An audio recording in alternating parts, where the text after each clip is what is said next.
अगर आप कर्मचारियों को धरने पे रखेंगे तो फिर बड़े बड़े जो मसले हैं उनको हल करना बड़ी बात हो जाएगी। ठीक है, आपने खुद कहा ये धरना देना ये हमारे लिए ठीक नहीं है। मैं बोलता हूँ एक मुलाजिम को उसकी डिग्निटी होती है कि वो सर्व करे जी, ठीक है, जिसके लिए हमें अपॉइंट किया जाता है। लेकिन जब इंसान की मजबूरी बन जाए जी, ठीक है, जब उसको आगे जिंदगी का ही खतरा नजर आए जी, जब उसकी जान जोखिम में हो और जिंदगी और मौत के बीच खड़ा हो, तो फिर आप बताइए हम धरना न देंगे तो करेंगे। लेकिन दुख की बात यह है कि आपने अपने हक के लिए जो है वो डिमांड करना शुरू किया, वहीं सरकार ने बायोमेट्रिक ले आए, फिर पेन से आपको डराना शुरू कर दिया और एक तरफ आपकी सैलरी जो है वो भी फ्रीज कर दी। देखिए मैं बोलता हूँ सबसे पहली बात है कि इस धरने को सीरियसली नोट करना चाहिए था। और दूसरी बात है एक तरफ से सरकार कहती है कि हम आपके साथ खड़े हैं।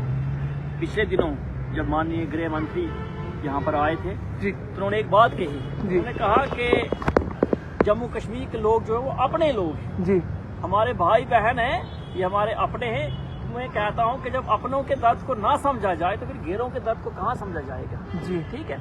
दूसरी बात हम कहते हैं कि इस मसले का समाधान ये था कि इन कर्मचारियों की बात को सुना जाता और जो इनकी जेन्युइन डिमांड है ट्रांसफर पॉलिसी वो इम्प्लीमेंट होती। सैलरी बंद करके इनकी समस्या को आप सुलझाने की कोशिश नहीं कर रहे हैं, बल्कि इनकी समस्या को और उलझाने की कोशिश कर रहे हैं और इनको और परेशानियों में डालने का काम किया जा रहा है। ठीक है, आप मुझे बताइए क्या इन कर्मचारियों की सैलरी बंद करना इनकी समस्या का समाधान है? आज क्या बायोमेट्रिक अटेंडेंस का डर दिखा के इनसे जबरदस्ती ड्यूटी रिज्यूम करवाना क्या इनकी समस्या का समाधान है? बिल्कुल नहीं है। वहीं कई लोगों को ये भी कंफ्यूजन है कि जो दिल्ली में मीटिंग हुई थी जिसके बाद न्यूज़पेपर में भी ये चीज सामने आई थी और वैसे भी चीज सामने आई थी कि सैलरी जो है वो आपको दी जाएगी, क्या अभी तक 1 रुपया भी आपके अकाउंट में डला है? मैं कहता हूँ कि सैलरीज अभी तक जो कर्मचारी वाला इंसिडेंट के बाद यहाँ पर जम्मू में आके धरने पे बैठे हैं, एक भी कर्मचारी की सैलरीज जब मीटिंग दिल्ली में हुई है उसके बाद हमने जो प्रेस में देखा वो नोट एक लिखा गया था कि रिजर्व कैटेगरी एम्प्लॉइज और पीएम पैकेज एम्प्लॉइज की सैलरी रिलीज की जाएगी। एक भी कर्मचारी की सैलरी रिलीज बिल्कुल नहीं हुई है। दीपावली चली गई है, करवा चौथ चला गया है, ठीक है, शिवरात्रि आने वाली है, लोहड़ी चली गई, इसके बीच में किसी की सैलरी रिलीज नहीं हुई है। मैं कहता हूँ as a confidence building measure प्रशासन को ये चाहिए था कि इनकी सैलरी रिलीज की जाए। मैं आपको एक और बात यहाँ से कहता हूँ, आज जी ये लड़ाई जो है इन मुलाजमों के अधिकारों की लड़ाई है। प्रशासन को ये नहीं लगना चाहिए कि हम इसको अपनी ईगो की लड़ाई मानते हैं जी। किसी का ईगो किसी के जीवन से बड़ा नहीं हो सकता है, ठीक है। ये ईगो की लड़ाई नहीं है, ये अधिकारों की लड़ाई है। हम सरकार से मांग करते हैं आप ट्रांसफर पॉलिसी के लिए अगर आपने एक कमेटी बनाई है तो हमें बताइए ना उस कमेटी ने आज तक कौन सा काम किया है जी, ठीक है। आप एक व्हाइट पेपर रिलीज कीजिए ना कि आज तक उस ट्रांसफर पॉलिसी के ऊपर कितनी प्रोग्रेस हो चुकी है। हम मानेंगे कि सरकार बिल्कुल सीरियसली है। अगर आप कमेटी बना देते हो और फिर संयोग से उस कमेटी का जो चेयरमैन है वो ट्रांसफर हो जाता है एक बार, फिर दूसरी बार उस कमेटी को रिकॉन्स्टिट्यूट किया जाता है और फिर संयोग से उस कमेटी का चेयरमैन ट्रांसफर हो जाता है, तो हम चाहते हैं कि प्रशासन सामने आए, वो बताए हमें कि जिस कमेटी को कॉन्स्टिट्यूट किया गया है उसने पिछले 6-7 महीनों में कितनी प्रोग्रेस की है। हम मान के चलते हैं कि सरकार सीरियस है।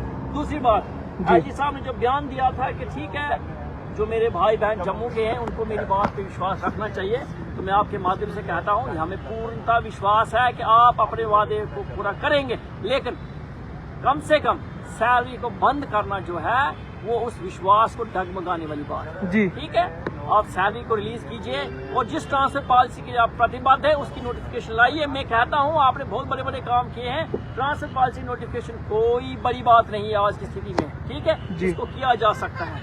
दूसरी बात मैं यहाँ से कह देता हूँ, बहुत सारे लोगों को ये लगता है कि जम्मू में ये मुलाजिम बैठे हैं, कोई बात नहीं, यहाँ धरने में बैठे, ये मुलाजिम ही आज धरने पर नहीं है, पूरा जम्मू का समाज देख रहा है, जम्मू की सिविल सोसाइटी देख रही है, जम्मू का आम डोगरा देख रहा है और इस प्रदर्शन और धरने की पर नजर जो है आज पूरे देश की है।